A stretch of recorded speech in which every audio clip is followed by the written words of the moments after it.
Thank you, Kathleen, and good morning. And when Kathleen said that, don't worry, these presentations would all be brief, I don't know if she was directing that specifically at me as a former politician given a microphone, but don't worry, I'll stick with the timeline. I wanted to start by saluting Kathleen and the foundation and all of you for really setting the North Star for kids' health, not only for this state, but really for the country. The work that you've done here in this county is extraordinary. This week, Children Now, in partnership with the Casey Foundation, is releasing the annual How Do Kids Fare across the country. Unfortunately, California does not fare well. We're 38th, but we're in the top 10 in health. And it's the one area where we really are helping to lead the country, and a lot of that is due to the leadership here in Santa Clara County. And all politics is local. Thanks for allowing those of us that live in San Mateo County to come over to the border and join you as well today. The work at Santa Clara and San Mateo has been extraordinary. And one of the things the foundation has done is pretty simple, but hasn't been done enough, and that is make kids the priority and not an afterthought when it comes to healthcare. 7 years ago, a few miles up the road from here, I was at an event at Packard Children's Hospital the day after the ACA was signed.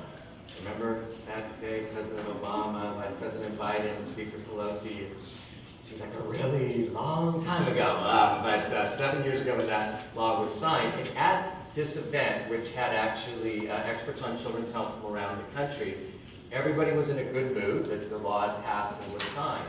But every speaker to a one said that if kids had really been the priority in this law, that every single child in this country, regardless of what their health condition, chronic disease, what have you, could have access to top-flight health care, and it would be budget-based. Wouldn't even been noticed in the federal budget. And that comment over and over again really stuck with me about why we all talk about kids, how kids really aren't the priority when it comes to healthcare decisions. And why is that? I think there's two reasons.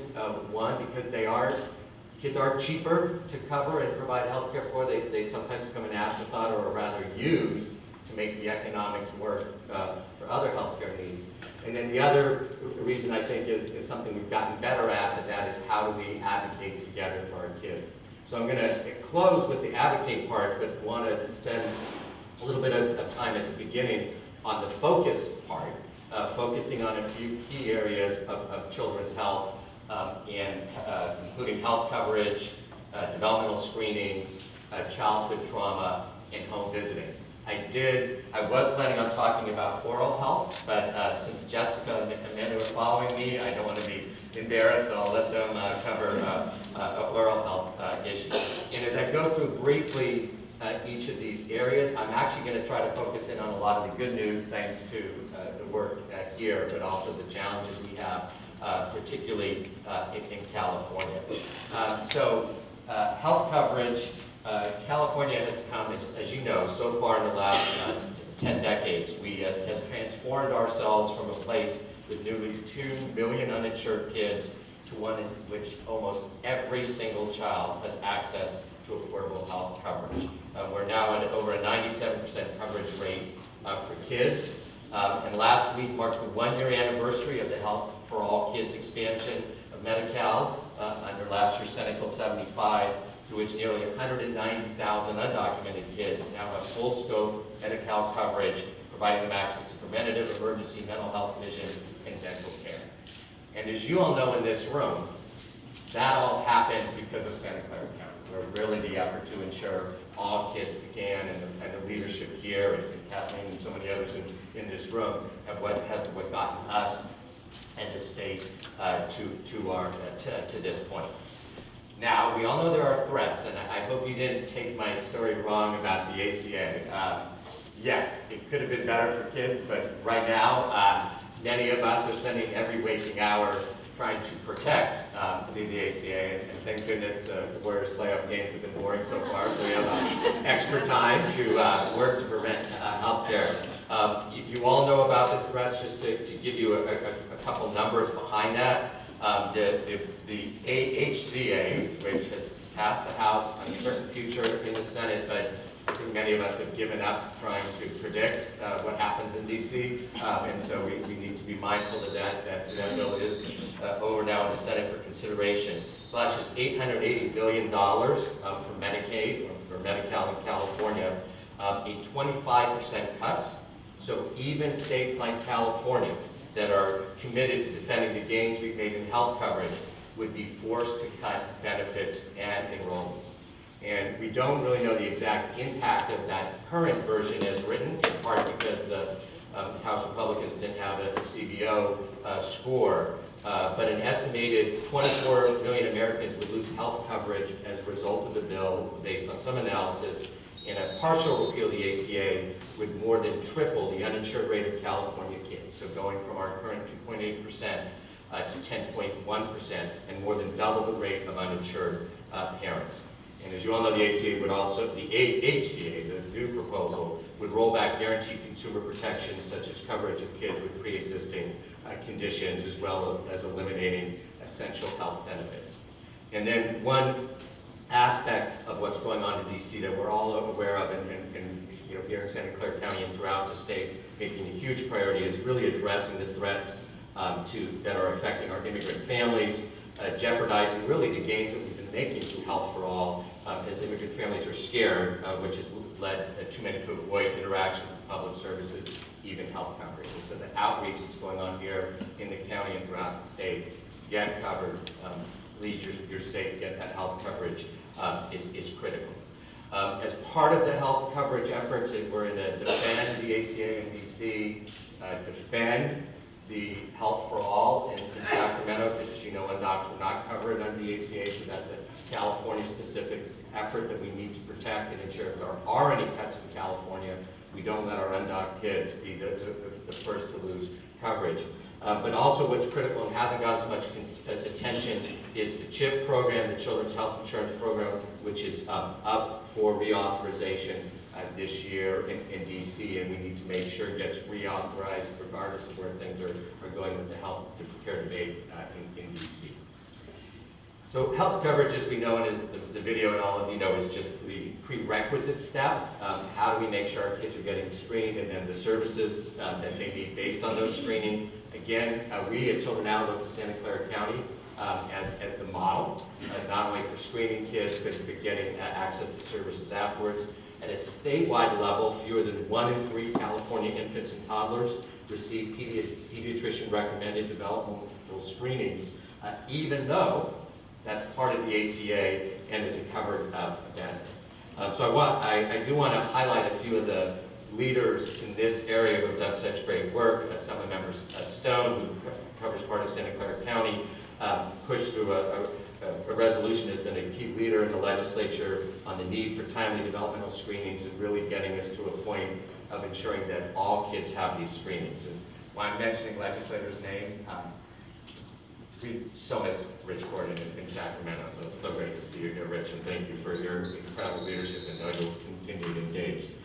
And then last year, as a result of that resolution and other efforts, the Department of Healthcare Services, and you can ask and push the Secretary about this when she comes later, has agreed to take a closer look at how well Medi-Cal delivers on developmental screenings by embarking on a year-long feasibility study to understand what the existing data says about developmental screenings, and really making sure we're tracking these screenings throughout the state, and the state is held accountable for those efforts.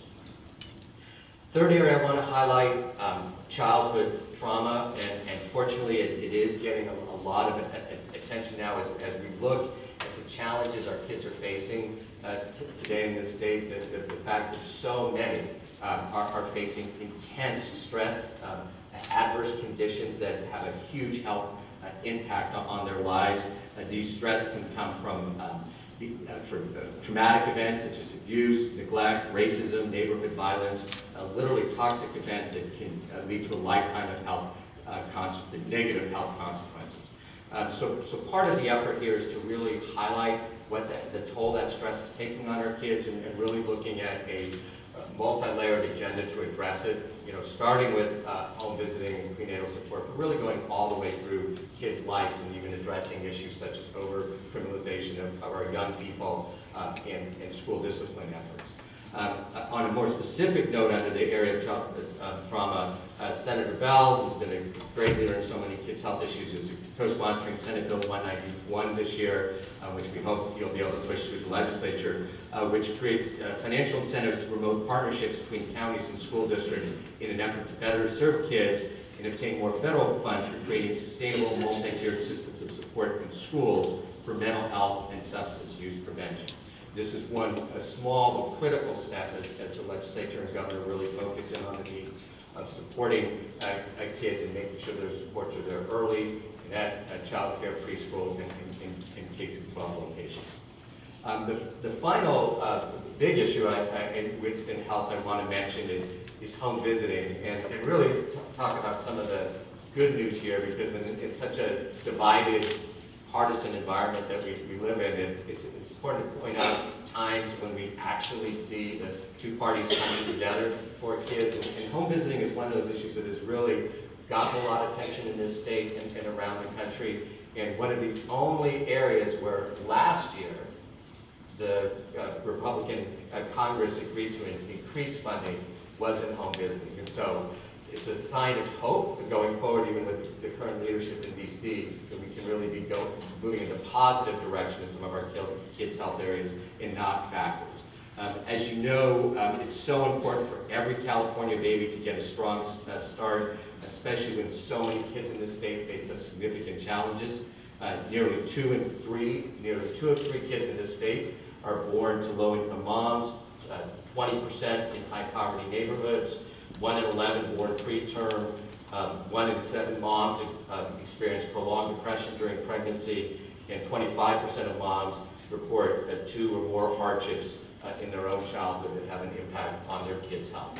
So home visiting is such a powerful and common sense way to support and strengthen families. I know just from my own experience with Nicole and I had our first kid, a friend of mine who was a pediatrician happened to be visiting the day we brought Caroline home from the hospital, and having a very well-trained and experienced person there in our home, getting overwhelmed and stunned there in support. And these are folks, and we had all the advantages, but the bottom line is having a trained professional in the home providing support during those critical times, evidence shows is just so powerful. So the real effort here is to try to expand those services. It doesn't mean that NFP, the Nurse Family Partnership, was the more expensive program we can get for every family, but we need to make sure we get some evidence-based program for every low-income family. And so the good news there is Congress has taken some positive action. McBee, the home visiting federal funding source, is up for reauthorization this year. There's going to be a major push throughout the country to get more support. And then at the state level, there are no general fund dollars that go to home visiting. We're one of only 15 states that don't directly support home visiting. There's legislation right now in Sacramento to change that, and another issue that we're working with Secretary Dooley and others at the state to step up and support county efforts around the state, and then leverage McBee funding to really do more to expand home visiting. So on that home visiting note, I mentioned there will be a big push. Let me just close with a few notes about kids advocacy in general and how we're trying to make progress on this. And I want to introduce my colleague, Casey Wolf, who, as I was talking about the ACA, I could see her facial expression. She was actually working with the Obama administration on the ACA rollout, so takes the current events in DC very, very personally, we all do, but is helping lead our children's movement efforts throughout the state and here in the Valley. So I hope you meet Casey. But I want to emphasize from the advocacy point of view, when I made that comment earlier about the ACA and why kids don't fare better in that law, quite frankly, it's because kids didn't have the advocacy push that everyone else had. AARP, hospitals, insurers, docs, pharmaceuticals. And if kids did have the same advocacy power, kids could have done it even better under that law. How do we increase advocacy power for kids? It's not about one organization, it's actually about all of us. And I think one thing we've realized here in Santa Clara County and the children now working around the state, that we have a unique opportunity in the kids field. We've got, there's not one centralized voice like the AARP or some other groups have, but we actually have more power because there's hundreds and hundreds of groups actually represented in this room just by all the different connections that we've got in thousands and thousands of groups around the state. And if we can coalesce that support for kids, and folks would say, well, of course kids should get the top priority. Of course every low-income family should have access to home visiting. Of course every kid should have health coverage. Of course kids should come first when it comes to health policy things. That's where the public is.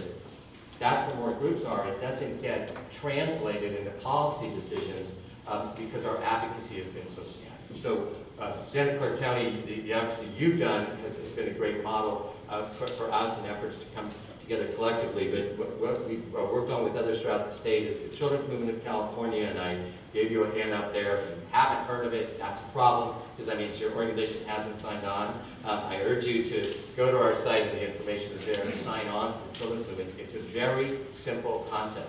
Do you want kids prioritized?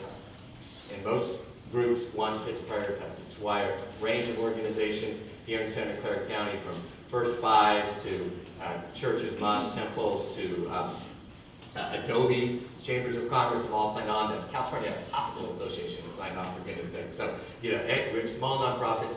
You sign on, and all you're signing on to is public statement, pro-kid, we want kids prioritized.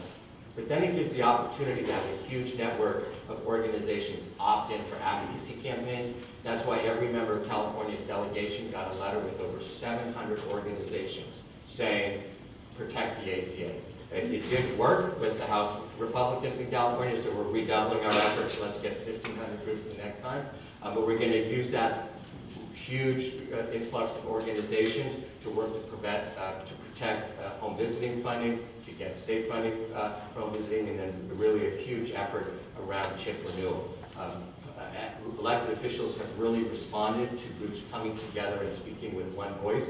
And then right now, as we speak, we have a campaign going on around child care and preschool, early child care education.